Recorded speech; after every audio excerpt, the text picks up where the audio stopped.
Hello, everyone. My name is Jeff Cross, and I'm the Media Director for Cleanfax, an ISSA media brand. I'm excited to share with you something new for the industry. Cleanfax has partnered with the IICRC and will produce a monthly program called Unscripted. These video episodes will feature what the IICRC is doing, what the industry needs to know about certification, standards, events, and more. And I believe we're even going to bring to you some technical tips. So you can look forward to that as well. And I know what you're wondering right now. This is new. What's the first episode all about? I don't know. It's unscripted. Well, I do know a little bit. It's about standards and what they mean to you, how you should embrace them, and a little bit of interesting history added to that as well. So let's go in and see who is lined up as the very first guest of Unscripted.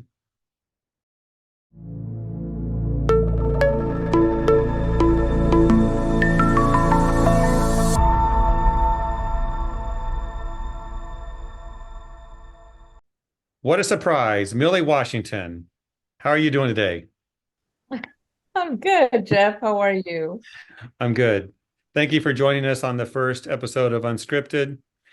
Mili, for those that don't know, is the Standards Director with the IICRC. So I imagine that's a part-time job. Absolutely. Only 100 hours a week, part-time, yes. Well, there's a few more hours than that. You could work harder. No, we know you do a lot, and thank you for everything you do. But let's get Thank you. started. This is all about IICRC, what's going on, and today it's about what you do and the standards. So tell us a little bit about yourself, what you do with IICRC, and how long you've been there, things like that. And you could talk about your family if you'd like to. Why, thank you. How much time do you have, Jeff? No, I'm kidding. So I've been IICRC Standards Director for almost 13 years now. I started in 2011 in this position, and I still enjoy every day of the work that I do because I see the impact it makes in the industry. And that's what drives me. That's the motivation to keep going, to keep working on these different standards in the cleaning, restoration, and inspection industry. I do have a varied background, but in the last couple of decades, I have sort of settled into standards. I started with the American Industrial Hygiene Association, AIHA, as their standards person, and then transitioned to IICRC. And our standards have grown in the last, decade or so, and we've taken on so many more standards, and we'll, I'm sure, talk about that, today. But it's just exciting times. It's nice to see so many volunteers come together, experts in the industry, really, in my opinion, and stakeholders who are interested. You don't have to sort of sell it. There is an understanding of the value of standards, and so that understanding is what drives the participation and the success really of our standards. And so I'm happy to play a small part in that. It's really our volunteer members, our committees, and the entire industry that contributes towards the standards. I'm sort of master cat herder, something like that, but yeah, that's what I do. Let's dig into that a little bit. I appreciate that information, and you've put a lot of personality into the standards.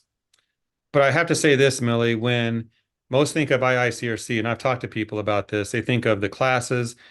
They think of carpet cleaning class, water damage, mold remediation, many of them. They think of the certification part of it.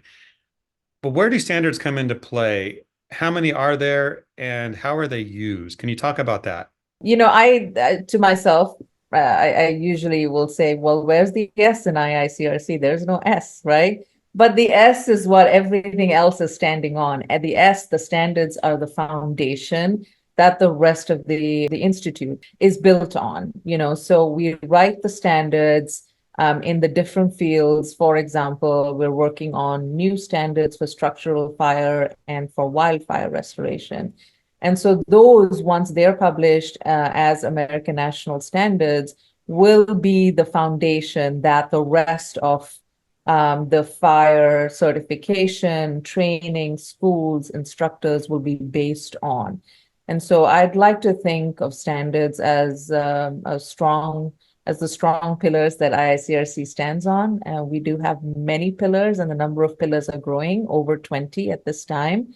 And we started off very humbly, with a couple of standards that were not ANSI accredited, not ANSI approved, but now all of our standards are developed as American national standards and published as ANSI standards. And so, it's crucial, pivotal to everything that IICRC does.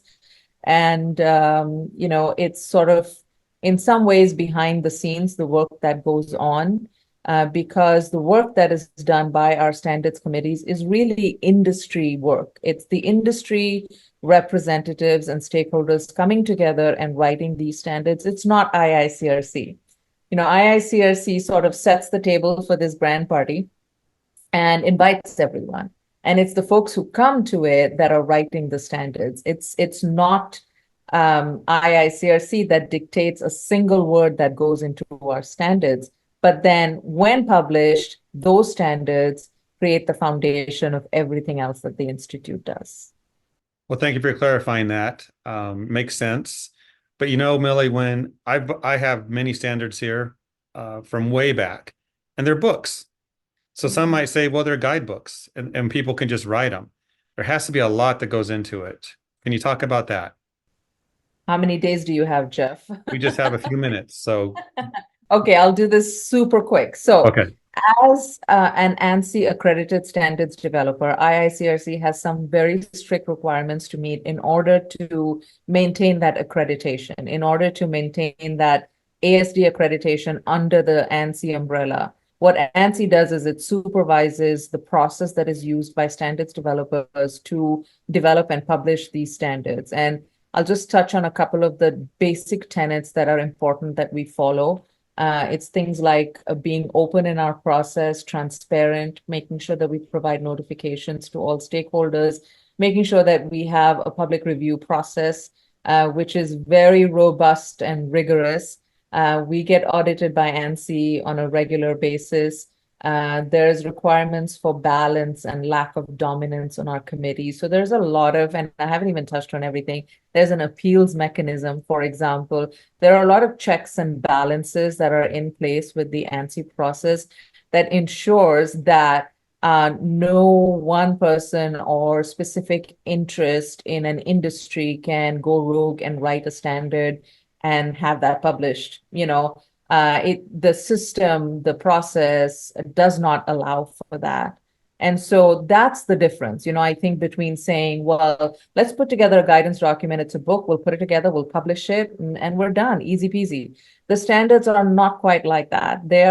We have to jump through all of these hoops, and we keep jumping through them in order to meet the ANSI requirements. And while it's painstaking, the outcome, as a result of doing all of these steps is really, that's what stands on its own.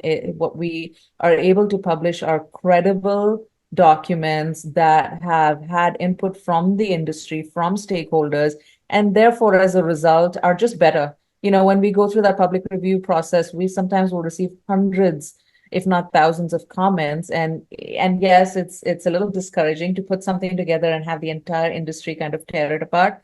But the result of that is that the committees will look at their work and say, okay, maybe we can clarify that. Maybe we need to change that. Maybe that is an error, or maybe we didn't consider something. And as a result, our standards are just so much better through that process. And so, that's the difference. It isn't quick. It takes a little bit of time. We do have a requirement to revise and republish our standards on a 5-year cycle so that they are current, so that all the information in there is as accurate as possible. And so all of those things, those checks and balances, as I mentioned, is what makes a standard that is an American national standard leaps and bounds ahead of an independently published book or document. And that's where the 100 hours comes in every week? Oh, goodness. Yes. But teamwork, amazing teamwork from so many people over so many years for each of these standards, blood, sweat, and tears for sure. I've worked on a few myself, but it's been a while, but I remember the process. And you're right. You create something you think is good and ready, and then the comments come in, part of the process. Absolutely. And if you've written the standard, it's sort of your baby. So Mhm. it's very easy to take it personally when a comment comes in saying that does not make sense or it's not right. But it is important for our committees to consider those comments and to really try to address them. And if we're accepting a comment, we're making a change to the standard. If we're not accepting a comment, we then have to provide a rationale, back it up as to why a comment is not being accepted.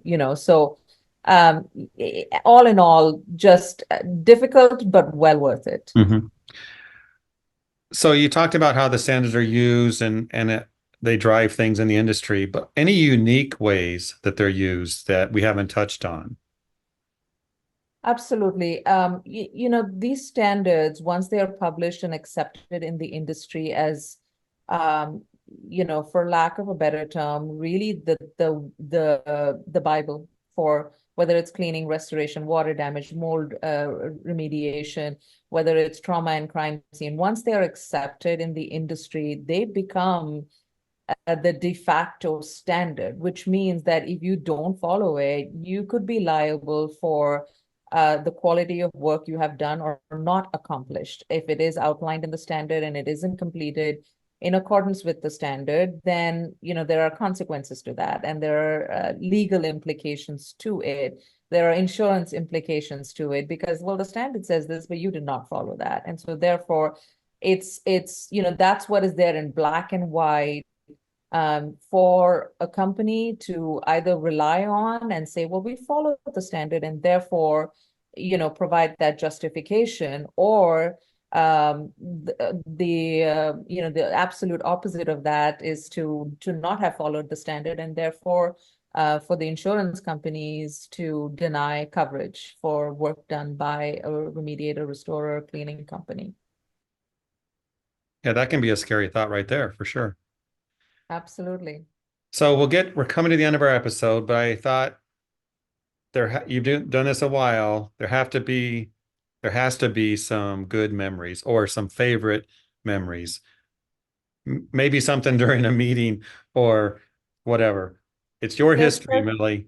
It's your There are history. so many funny stories that I probably cannot share, so I won't because it's just the little things that, when you've been doing this as long as you have, it's just little things that come to mind. You're like, oh my God, it's so hilarious, but I can't share it with anyone. I think for me, the highlight of this experience is the people that I work with, the committees that I work with, and the relationships that we build over the years that, that this work gets done. And I'll share an example of the S520 committee that has just kind of wrapped up their revision work, and we expect to have a 2024 version of the mold remediation standard. And so they had their last call yesterday, and when they finished, everyone just sort of lingered on. It was just this reluctance to leave. It was this, even though it's a multi-year project, no one wanted to leave, no one wanted to go anywhere because of the relationships that we built. And to me, I think that's the special part, in addition to having this project completed and having it published and saying, well, we're done. And how fantastic is that?